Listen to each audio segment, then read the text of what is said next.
Beiras. Verdade.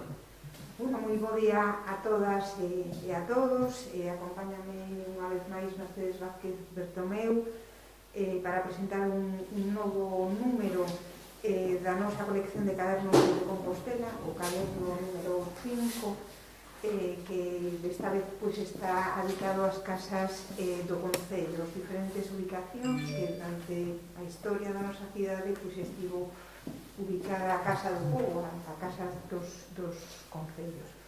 Nesta colección, a parte de Mercedes, intervén tamén Pitu Sarrodí de Suárez, que é a súa socia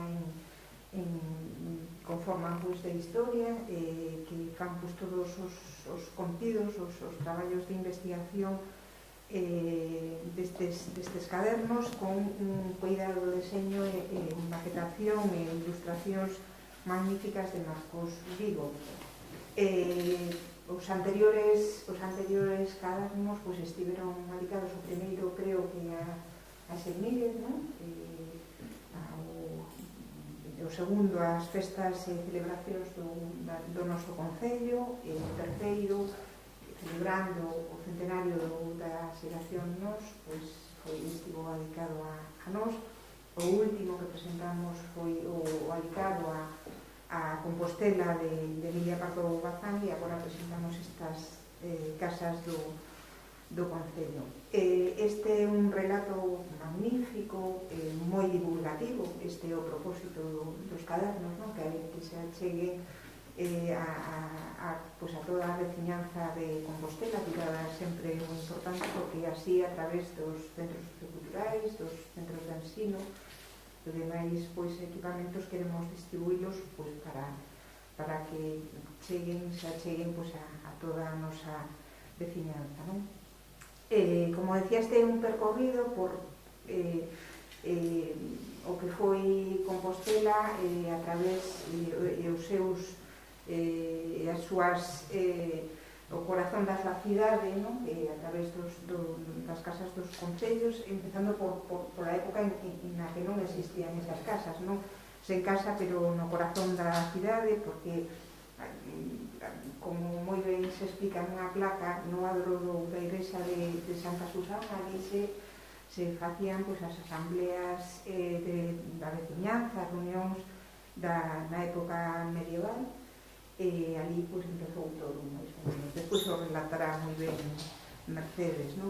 As primeiras casas que están acreditadas e documentadas foron na praza, na entrada da Praza da Quintana, desde arriba, unha casa que está pegada á actual Casa da Paz, que ali na época dos reis católicos se alugan unha casa para esa primeira ubicación. Máis tarde xa o Concello Compostela tamén como capital do Reino de Galicia se ubica ali na Praza de Cervantes a finais do século XVII,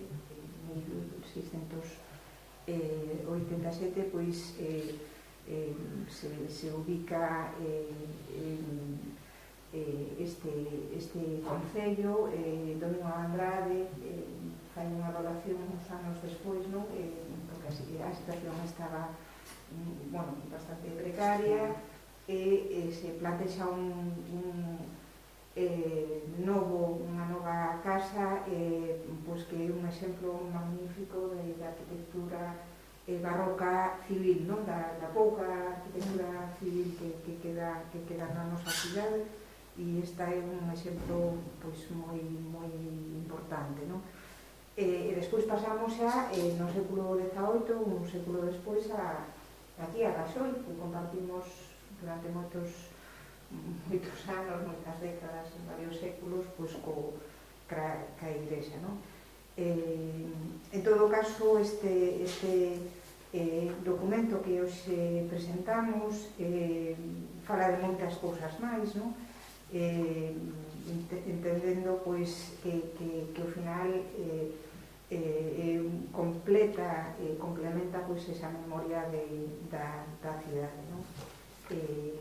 Nada, un arca de tesouros, porque está cheo de elementos, de regalos, de cartas, de documentos, non? Que contan a historia de Compostela.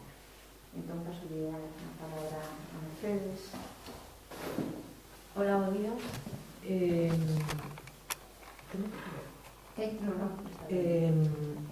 En primeiro lugar, quero dar as gracias á concelleira e ao seu equipo por contar con nós para esta nova aventura, porque cada libriño destos é como unha pequena aventura de exploración na cidade e de ver como podemos contar do xeito máis ameno pois un tempo.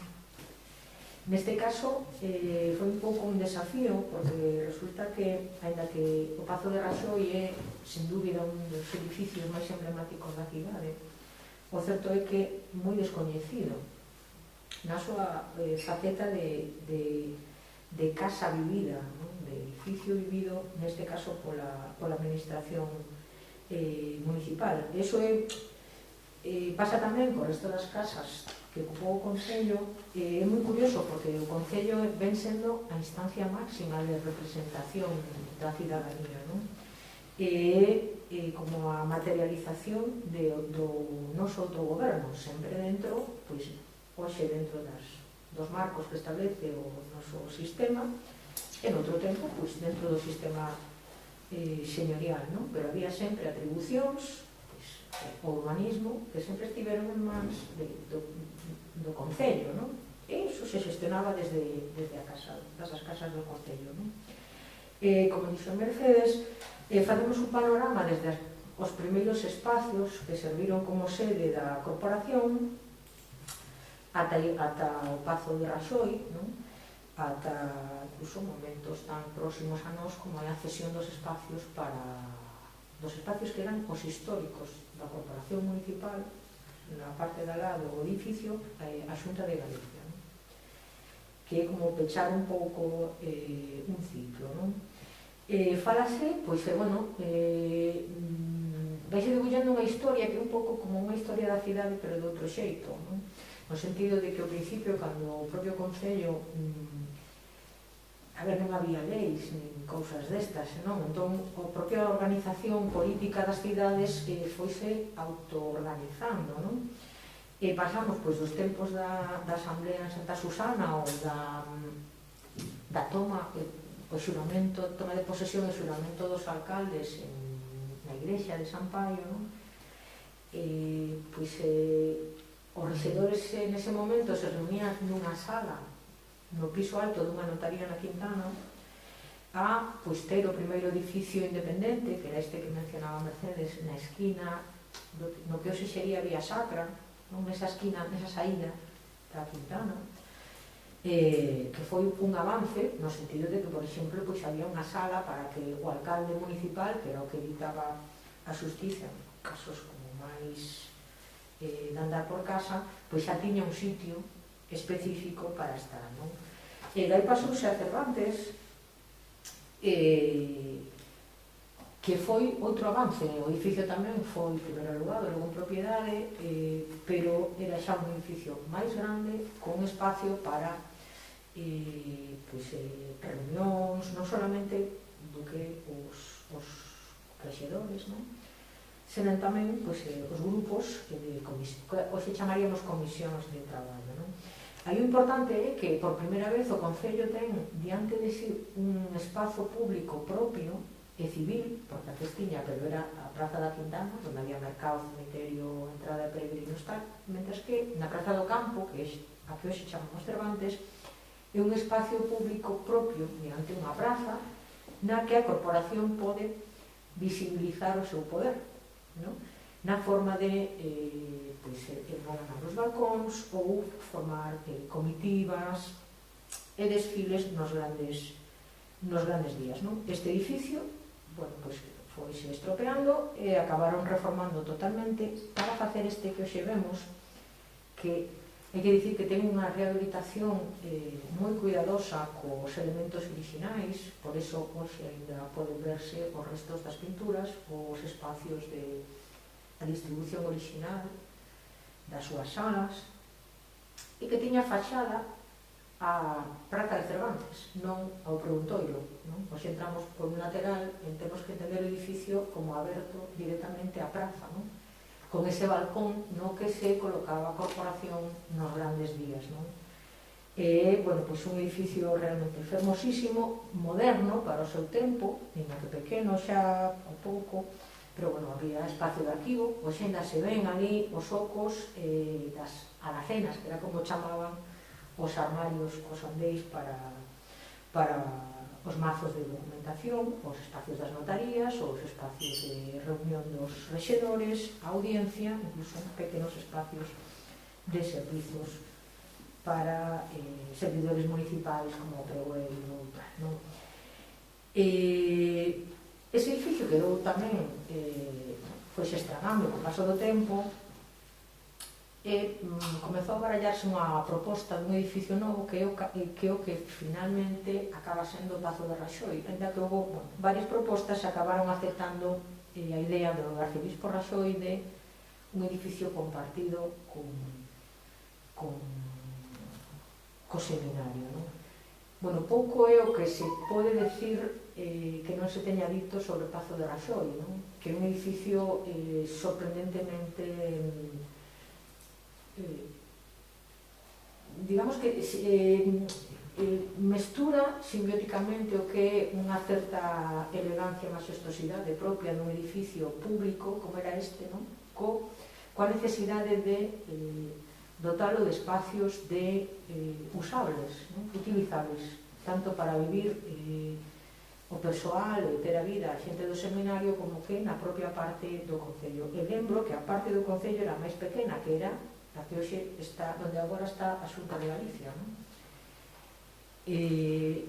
Este edificio tuvo a virtuosidade de convertir o que era unha esplanada con un terraplén, así como en plan precipicio sobre a zona desta rúa de atrás, nunha praza pública. Pechou a praza e converteuse nunha praza pública que foi, sobre todo no século XIX, cando xa desapareceu o señorío do arcebispo, no espazo de expresión por excelencia do poder da cidade, non? Non entramos aí no detalle porque certamente as prazas da cidade merecerían tamén un librín destes, non? Pero, pois aí, por exemplo, xurouse a Constitución de 1812, aí formaron o batallón literario, por suposto, os napoleónicos, aí tiñan lugar as grandes desfiles cívicos, aí estivo a estatua de Montero Rubens, non? O gran prócer da nosa cidade, non? Bueno, pois imos debullando un pouco os avatares do edificio do Pazo de Raxoi, como se foi ampliando, como se foi ocupando espazos dentro do edificio a medida que a administración civil ocupa protagonismo dentro do Estado liberal.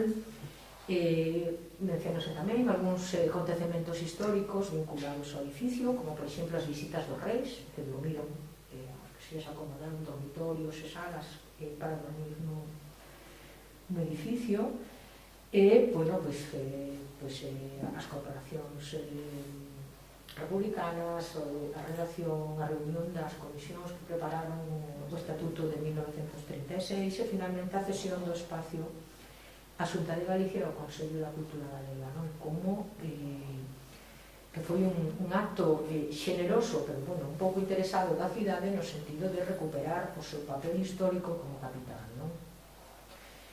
Finalmente, dedicamos tamén un pequeno espazo ás casas consistoriais dos outros concellos, porque o concello, o que hoxe é o municipio compostelano, pois, resulta que foi antes, estuvo disgregado noutros municipios, non?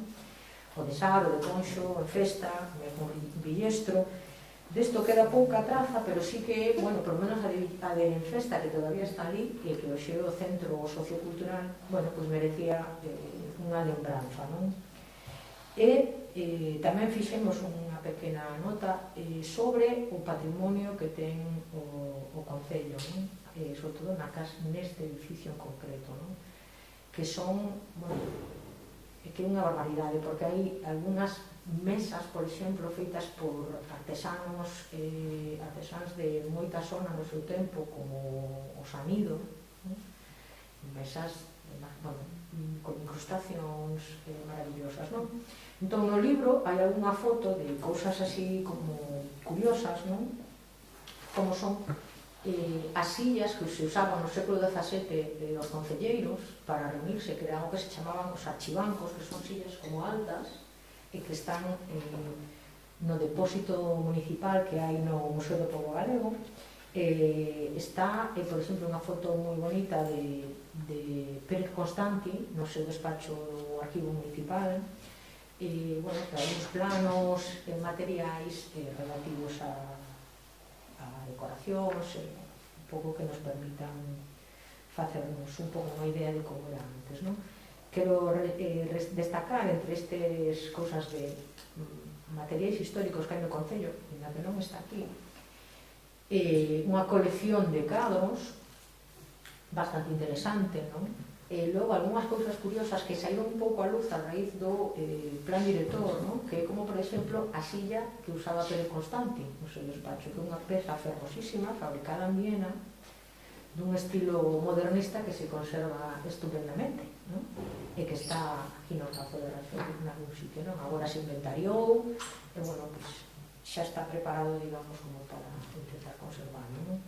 Finalmente, quero facer unha mención de agradecemento ao traballo de Marcos Vigo, o ilustrador, porque é quen de con unhas ideas moi así polo aire,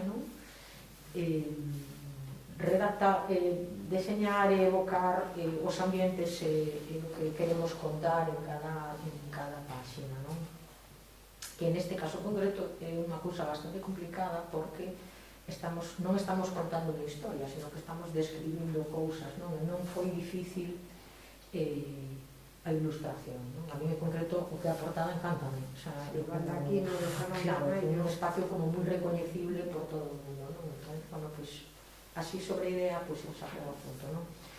Entón queremos darte as gracias polo seu esforzo, non? Que neste caso foi moi chulo, non sei, gusta. Gracias. Bueno, e estamos xa traballando nos seguintes números. O seguinte vai a sair, a publicarse antes do mes de abril, mes en que se vai a conmemorar o bicentenario de Antonín Carallo, que está, non sabedes, moi vinculado a Revolución de 1846 e de Compostela foi protagonista de moitos acontecementos que queremos tamén relatar, moi vinculados aos mártires de Carral en torno a todo ese momento histórico tan importante para a historia do noso país, e a través tamén da figura de Antonín Carallo, están a preparar de historia, un segundo caderno que ainda está sin decidir, a primeiros de setembro, de xaneiro, optaremos, aí está tamén Fonseca, de celebración, entre outros, pero lo que se trata é de seguir completando e ampliando traballos divulgativos da historia, de todas as historias da nosa cidade, que a través destes cadernos axudan a entender, a coñecer e tamén a divulgar da propia veciñanza a historia de Compostela. Non sei se hai alguna pregunta. Pois nada, eso, agora procederemos a distribuir a través de centros socioculturais, para que se achegue este caderno a todo o noso concello.